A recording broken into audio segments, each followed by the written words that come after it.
The distant howl of a wolf echoed across the plains as Xavier Galloway rode wearily toward his homestead on the outskirts of Superior, Colorado Territory, 1877. Blood stained his weathered denim jacket, not his own but that of his best friend who had died in his arms just hours before during an ambush. The setting sun painted the sky crimson, matching the dark thoughts swirling in his mind as he contemplated returning to an empty house that had never quite felt like home since he'd built it 3 years ago. Xavier's exhausted Mustang trudged up the final hill, and that's when he saw it, a warm, golden glow emanating from his cabin window. He drew his Colt revolver instinctively, knowing he'd left no lamp burning when he'd ridden out 5 days ago. Nobody should be there. Nobody had any reason to be. As he approached cautiously, his spurs jingling softly with each step, Xavier noticed a dappled mare hitched outside that he didn't recognize. The door to his cabin creaked open before he reached it, and a slender silhouette appeared against the lamp's glow. "Mr. Galloway?" A woman's voice, hesitant but clear. "I hope you don't mind the intrusion. I saw you riding in from the hill." Xavier kept his revolver trained steadily. "Mind telling me who you are and why you're in my house, madam?" She stepped forward into the fading daylight, and Xavier felt something stir within him that he hadn't felt in years. Her hair was the color of autumn wheat, pulled back loosely with stray tendrils framing a face of quiet determination. She wore a simple blue dress, patched but clean. "Katherine Lawson," she said. "People call me Kate. I've come from Denver on the stage. Your friend Marshall Davies sent word that you might need help after what happened with the Thompson gang." Xavier lowered his gun slightly but didn't holster it. "Marshall's dead." Her eyes widened. "Dead? But he sent the telegram only this morning." "I know." Xavier finally slid his revolver back into its holster. "He died 3 hours after sending it. Caught a bullet meant for me." Catherine's hand flew to her mouth. "I'm so sorry. I didn't know." An uncomfortable silence stretched between them as the last rays of sunlight disappeared behind the mountains. "You lit my lamp," Xavier finally said, stating the obvious, unsure what else to say to this stranger who somehow knew his friend. Katherine nodded. "It was getting dark, and I thought no one should come home to a dark house after what you've been through." She hesitated. "Marshall told me everything in his letter. About your wife. About the baby." Xavier's jaw tightened. No one in Superior knew about Sarah and their unborn child. He'd never spoken of them since moving here after their deaths during a Comanche raid in Texas 4 years ago. Marshall was the only one who knew the whole story. "You'd better come inside and explain yourself fully, Miss Lawson," Xavier said, his voice rough with emotion and exhaustion. "And then you'd best be on your way back to Denver. Whatever Marshall thought I needed, he was wrong." Katherine stepped aside to let him enter his own home. The interior looked different somehow, the floor swept clean, the few dishes he owned washed and stacked neatly. A pot of something that smelled like beef stew simmered on the cookstove. "I took the liberty," she explained, noticing his gaze. "The place needed a woman's touch." Xavier removed his hat, revealing dark hair streaked with dust and sweat. "Miss Lawson, I don't need a housekeeper, and I certainly I'm not a housekeeper, Mr. Galloway," she interrupted, her chin lifting slightly. "I'm a nurse. I served with the medical corps during the latter years of the war. Marshall said you were hunting dangerous men and might return injured." Xavier unconsciously touched his side where a knife wound from 3 days ago had reopened during the ride home. He'd bound it hastily with a bandana, but blood had soaked through his shirt. Katherine's keen eyes noticed the movement. "You're hurt. Let me help you." "It's nothing," he growled, but the room chose that moment to spin slightly, and he had to steady himself against the rough-hewn table. "Sit down before you fall down," Katherine ordered, her voice taking on a professional tone that brooked no argument. "I've dealt with stubborn men like you throughout the war, bleeding themselves half to death rather than admit they need help." Too tired to argue, Xavier sank into a chair. Katherine moved with practiced efficiency, gathering clean cloths and heating water. When she gently helped him remove his jacket and shirt, her touch was clinical and impersonal, but Xavier couldn't remember the last time anyone had touched him with such care. "This needs stitching," she said, examining the 4-inch gash along his ribs. Xavier nodded grimly. "I figured as much." Katherine retrieved a small medical kit from her traveling bag. "Marshall said you were tracking the men responsible for killing a family near Trinidad?" "The Thompson brothers and their gang," Xavier confirmed, wincing as she began cleaning the wound with whiskey. "They've been terrorizing homesteads from here to the Kansas border. Murdered the Millers, all of them, even the children, just for their horses and whatever money they had." Katherine's hands paused briefly. "I heard about that in Denver. Awful business." She threaded a needle with catgut. "This will hurt." Xavier didn't flinch as she began stitching. "We caught up to them yesterday at dawn. Got 2 of them, but the others escaped." He closed his eyes, seeing again the moment when Marshall took the bullet meant for him. "Marshall was like a father to me. After I lost Sarah, he's the one who convinced me to keep living." Katherine worked in silence for a moment. "Marshall wrote that you were the best tracker he'd ever known. That you never gave up once you started hunting someone. That's so?" Xavier opened his eyes to study her face as she concentrated on her work. "And what else did he write about me?" A faint blush colored her cheeks. "That you were a good man who'd lost his way. That you needed something to live for besides vengeance." Xavier laughed without humor. "And he thought that something was you?" Katherine tied off the last stitch with precise movements. "He thought I might help you find your way back. We helped each other during the war, Marshall and I. When my fiancée was killed at Gettysburg, Marshall was the one who kept me from drowning in grief." She applied a clean bandage to Xavier's side. "I owe him a great debt." "So you came all this way to repay a debt?" Xavier asked, reaching for his shirt. "I came because he asked," she corrected him, packing away her medical supplies. "And because I know what it's like to lose everything and everyone you love. To wonder if you'll ever feel anything but pain again." Xavier stood carefully, testing the pull of the stitches. "Well, you've done your duty, Miss Lawson. Lit my lamp, cleaned my house, patched me up. You can ride back to Superior with a clear conscience tomorrow. I'm sure the stage back to Denver leaves every Tuesday." Katherine met his gaze steadily. "Actually, Mr. Galloway, I intend to stay." "Beg your pardon?" "I've taken the teaching position at the school in Superior," she explained. "Marshall mentioned it was available when he wrote to me last month. I interviewed by mail and was accepted last week." Xavier frowned. "And where exactly do you plan to live? Superior's not known for its boarding houses for single women. I've arranged to stay with Mrs. Peterson at the general store until I find suitable accommodations." Xavier ran a hand through his hair in frustration. "So you're telling me that you just happened to take a teaching job in the same town where I live, all because Marshall asked you to check on me?" Katherine lifted her chin. "I needed a change, Mr. Galloway. After nursing through the war and then working in a Denver hospital for years, I wanted something different. Teaching appealed to me. And lighting a stranger's lamp in his absence?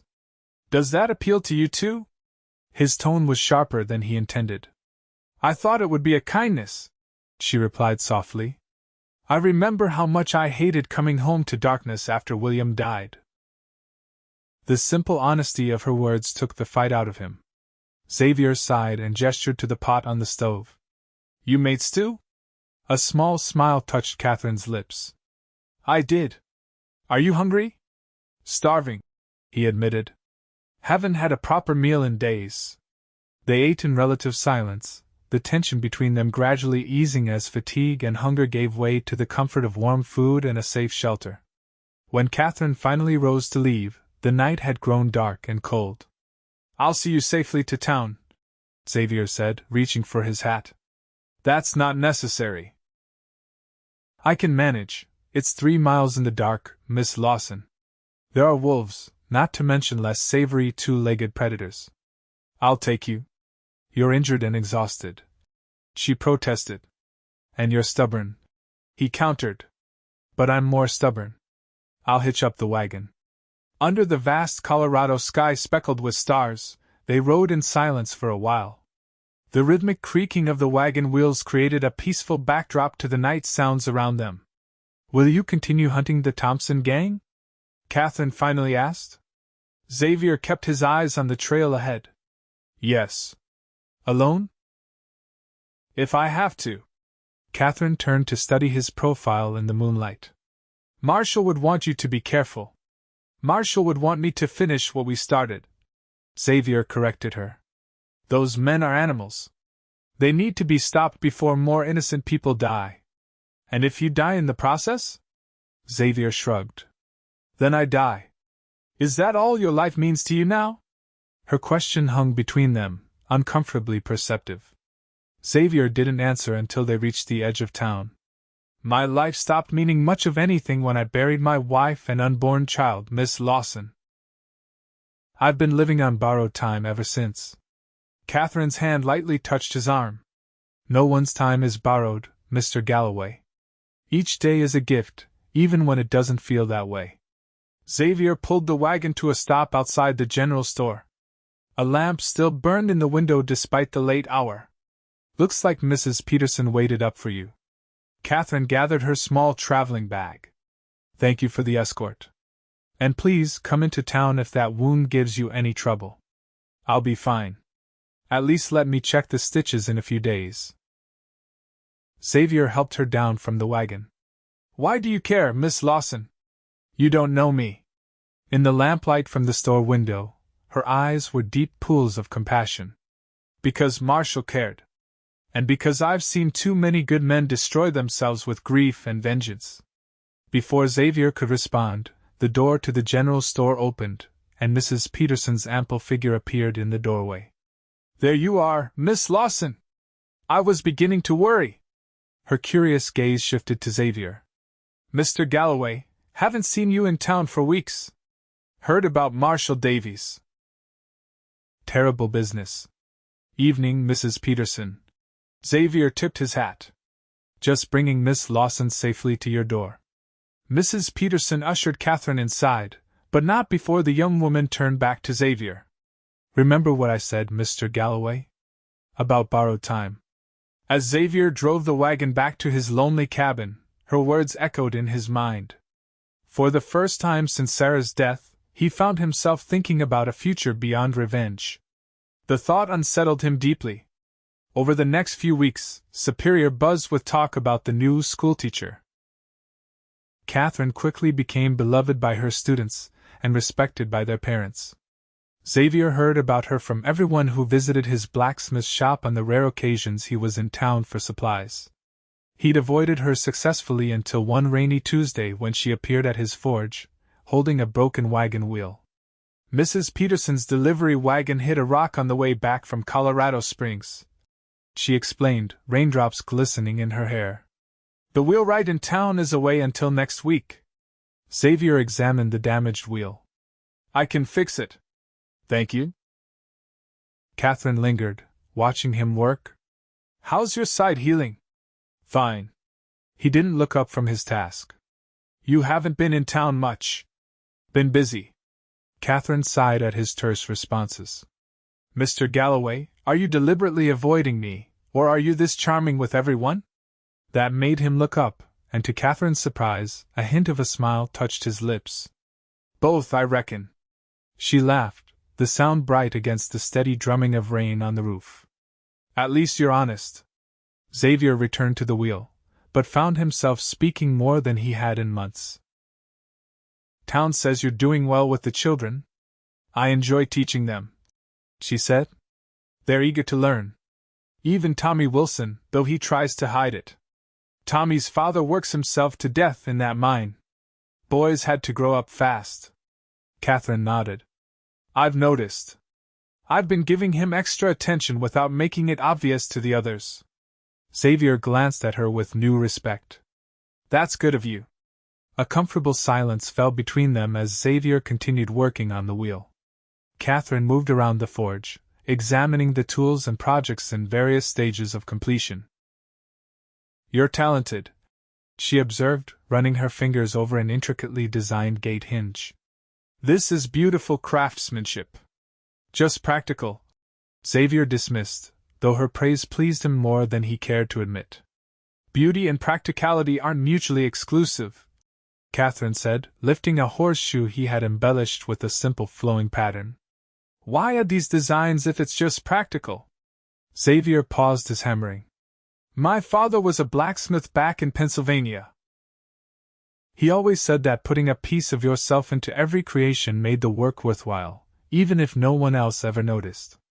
Your father was a wise man." "He was," Xavier agreed quietly. "Died in 62. Pneumonia." "I'm sorry," Katherine said. "You've lost a great deal." Xavier resumed his work. "Everyone loses people, Miss Lawson. It's the way of things." "Indeed it is," she agreed. "But how we choose to live afterward is what matters." Before Xavier could respond, the door to the forge burst open, and Sheriff Miller stumbled in, soaked to the skin. "Galloway," he gasped. "Thompson gang. They've been spotted 10 miles south of town. Headed this way." Xavier immediately set down his tools. "How many?" "5 riders. They robbed the bank in Pueblo yesterday. Killed 2 people." Katherine's face paled. "Are they coming to Superior?" "Can't say for certain," the sheriff admitted. "But I need men. They're dangerous, and my deputy's laid up with a broken leg." Xavier grabbed his gunbelt from a hook on the wall. "I'll ride with you." "Mr. Galloway," Katherine protested. "You can't, this is my fight, Miss Lawson," Xavier interrupted, checking his Colt. "Has been since they killed the Millers." Sheriff Miller looked between them, sensing the tension. "Miss Lawson, you'd best get back to town. Warn folks to stay inside and lock their doors tonight, just in case." Katherine's worried eyes met Xavier's. "Please be careful." "I always am," he replied, though they both knew it wasn't true. As Katherine hurried back to town through the rain, Xavier and Sheriff Miller prepared to ride out with a hastily assembled posse of local men. The rain had stopped by the time they mounted up, but the clouds remained dark and threatening. "We'll head south," Sheriff Miller said. "Try to intercept them before they reach town." Xavier adjusted his hat. "If it's all the same to you, Sheriff, I think we should split up. These men are cunning. They might circle around and come in from the east while we're chasing shadows to the south." The sheriff considered this. "You know them better than anyone. Take Johnson and Martinez, watch the eastern approach." Xavier nodded grimly. For 3 hours they patrolled the rain-soaked plains east of Superior, finding no sign of the Thompson gang. As dusk approached, a single shot echoed from the direction of town, followed by several more. "They're already there!" Xavier shouted, spurring his horse into a gallop. The scene that greeted them as they thundered into Superior was chaos. 2 buildings on the main street were aflame despite the recent rain. Townspeople ran for cover as shots continued to ring out near the bank. Xavier's blood ran cold when he realized one of the burning buildings was the schoolhouse. Without hesitation, he leaped from his horse and ran toward it, ignoring Johnson's shout of warning. "Miss Lawson!" he called, pushing through the gathering crowd. "Has anyone seen Miss Lawson?" Mrs. Peterson grabbed his arm. "She went back in. Tommy Wilson wasn't accounted for." Xavier didn't hesitate. He pulled his bandana over his face and plunged into the burning building. Smoke immediately seared his lungs, and flames licked at the wooden structure, consuming it rapidly. "Katherine!" he shouted, using her given name for the first time. "Katherine, where are you?" A faint cough answered him from the back of the schoolroom. Xavier found Katherine huddled under a desk with young Tommy, both of them covering their faces with damp cloths. "Xavier!" she gasped, relief flooding her face. "The back door's blocked by debris." "Come on," he urged, lifting Tommy into his arms. "Stay low, follow me." They made it halfway to the front door when a burning beam crashed down, narrowly missing them. Katherine cried out as sparks burned through her dress sleeve. Xavier passed Tommy to her. "Take him out the front. Go, now!" "Not without you," she insisted, clutching the boy protectively. "I'll be right behind you," he promised, already searching for a path through the flames. Katherine hesitated only a moment before carrying Tommy toward the exit. Xavier tried to follow, but another section of the roof collapsed, temporarily cutting off his escape route. He could hear shouts from outside, could hear Katherine calling his name. With a desperate lunge, Xavier dove through a narrow gap in the flames, rolling when he hit the ground outside. Hands pulled him to safety as he coughed violently, his lungs burning from smoke. "Xavier!" Katherine was beside him instantly, her face streaked with soot, her eyes wild with fear. "I'm all right," he managed between coughs. "Tommy? He's with his mother." Katherine's hands trembled as she checked him for injuries. "You could have been killed." Xavier sat up slowly. "What happened? How did the fire start?" "The Thompson gang," Sheriff Miller said, approaching them. "They rode in shooting, threw torches at the school and the newspaper office as a distraction while they hit the bank." "Did you catch them?" The sheriff's expression darkened. "Killed one. The others escaped with the money, headed north." Xavier struggled to his feet, swaying slightly. "I need my horse." "You need a doctor," Katherine countered firmly. "There's no time. They've got at least an hour's head start in the dark." Sheriff Miller interrupted. "We'll organize a proper posse at first light. You're in no condition to ride now, Galloway." Xavier wanted to argue, but the smoke inhalation and the bone-deep exhaustion from the past weeks combined to make standing difficult. Katherine slipped her arm around his waist to steady him. "Let me help you," she said quietly. This time, he didn't refuse. Dr. Henderson declared Xavier suffering from smoke inhalation, but otherwise unharmed. Katherine insisted on staying with him at the doctor's home that night, checking on him hourly despite her own exhaustion. By dawn, Xavier was awake and preparing to join the posse, despite Katherine's objections. "You need rest," she argued, blocking the door. "What I need is to finish this," Xavier countered. "They've killed again, Katherine. They burned your school. This has to end. And if you die in the process? What then?" Her voice caught. "Marshall is already gone." "Must I lose you too?" The raw emotion in her voice stopped him. "Why would my death matter to you?" Katherine's eyes filled with tears. "Because I've grown to care for you, you stubborn fool. Because in spite of all your efforts to push me away, I've seen the good man beneath the grief and anger." Xavier stood frozen, unable to process her words.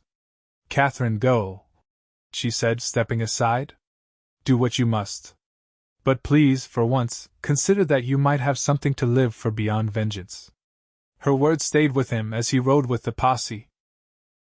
They tracked the Thompson gang north into the foothills, following a trail of stolen money that had fallen from hastily packed saddlebags. By mid-afternoon, they spotted smoke from a campfire. "They've gotten careless," Sheriff Miller observed as they dismounted to approach on foot. Xavier studied the terrain. "Or they're setting a trap." The ensuing gunfight was brief but brutal. One of the posse members took a bullet to the shoulder. Sheriff Miller's hat was shot clean off his head. Xavier found himself pinned down behind a boulder as bullets ricocheted around him. When he spotted Jake Thompson, the leader, and the man who had personally killed Marshall making a run for the horses, something inside Xavier changed. Instead of taking the killing shot he dreamed about for months, he aimed carefully and hit Thompson in the leg, bringing him down without killing him.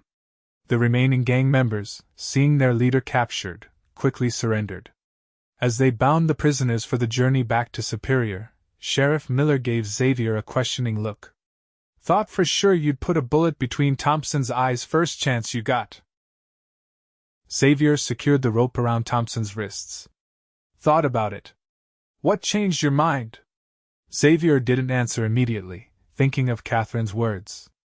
"Figured some things matter more than revenge." The return to Superior took longer with wounded men and prisoners in tow. Night had fallen by the time they reached town. A crowd gathered as the posse rode in with the notorious Thompson gang in custody. Xavier scanned the faces, looking for one in particular.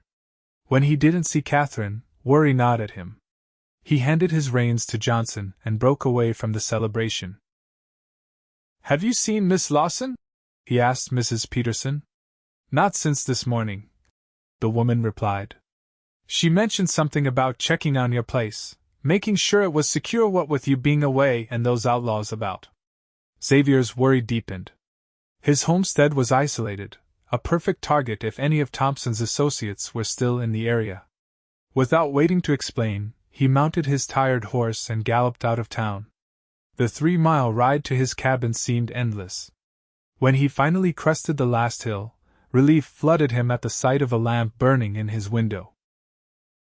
Just as she had that first night, Katherine had lit his lamp before he returned. He approached cautiously nonetheless, drawing his revolver as a precaution. The door opened as he dismounted, and Katherine stood there, a shotgun held competently in her hands. "Xavier," she breathed, lowering the weapon. "You're all right?" "I am," he confirmed, climbing the steps to the porch. "What are you doing out here alone? I couldn't bear waiting in town, not knowing if you were safe." She set the shotgun aside. "And I thought your house shouldn't be dark when you returned. Whether you came back victorious or wounded or—" "I came back changed," Xavier said quietly. Katherine searched his face. "How so?" "I had Jake Thompson in my sights," he explained. "The man who killed Marshall. Who's killed so many others. I could have ended him, but I didn't." "Why not?" Xavier took a step closer to her. "Because I realize that living for vengeance isn't really living at all. And I want to live, Katherine. For the first time in years, I want more than just to survive." Katherine's eyes filled with tears. "What do you want, Xavier?" He reached out slowly, giving her time to pull away if she wished. When she didn't, he gently tucked a strand of hair behind her ear. "I want to see if there's still room in my heart for something besides grief," he said softly. "I want to find out if I can be worthy of someone like you." Katherine leaned into his touch. "You already are." In the warm glow of the lamp she had lit, Xavier lowered his mouth to hers. The kiss was tender, hesitant, a question rather than a demand. Katherine answered by sliding her arms around his neck, drawing him closer. When they finally parted, Xavier rested his forehead against hers. "I can't promise I'm fully healed. There are still dark places inside me. I don't expect perfection," Katherine replied. "Only honesty. And the willingness to try. That I can give you," Xavier promised. "One day at a time." Katherine smiled. "One day at a time." Over the next months, Superior watched with interest as the taciturn blacksmith and the schoolteacher gradually built a life together. The Thompson gang faced justice in Denver, and the reward money helped rebuild the schoolhouse. Xavier still had nightmares sometimes, still had days when grief overwhelmed him. But he no longer faced those demons alone. Katherine's steady presence anchored him, her unwavering belief in his goodness slowly helping him believe it himself. They married the following spring in a simple ceremony attended by the entire town. Xavier had expanded his cabin, adding a proper bedroom and a small sitting room with bookshelves for Katherine's collection. On their wedding night, as they stood on the porch watching the sunset, Katherine took his hand. "Do you ever regret that Marshall sent for me?" Xavier smiled, a genuine smile that now came more easily than it once had. "Only that he isn't here to see what came of it." "He knows," Katherine said softly. "Wherever he is, he knows." A year later, Katherine gave birth to a son they named Marshall. As Xavier held his newborn child, he marveled at how life could circle back to joy even after the deepest despair. "He has your eyes," Katherine said from the bed, her face tired but radiant. "And your stubborn chin," Xavier replied, gently touching the baby's face. "I was thinking," Katherine began, "we might build onto the house again. For when this little one needs siblings." Xavier looked up in surprise. Siblings? Already planning the next one? Not right away. She laughed. But someday. This house was empty for too long. It deserves to be filled with life and laughter. Xavier carried their son to the bed and sat beside his wife, forming a circle of warmth and belonging that he had once thought forever beyond his reach. I love you, he said simply. Katherine reached up to touch his face. And I love you. Even when you're being stubborn. Especially then. Xavier teased. As night fell across the Colorado plains, the lamp in their window burned bright, no longer a symbol of an empty house awaiting a lonely rider, but the heart of a home filled with love that had been hard-won and was all the more precious for it. Xavier Galloway, once defined by his losses, had found his way back to living one day at a time, one moment at a time with the woman who had lit his lamp and, in doing so, rekindled the light within himself.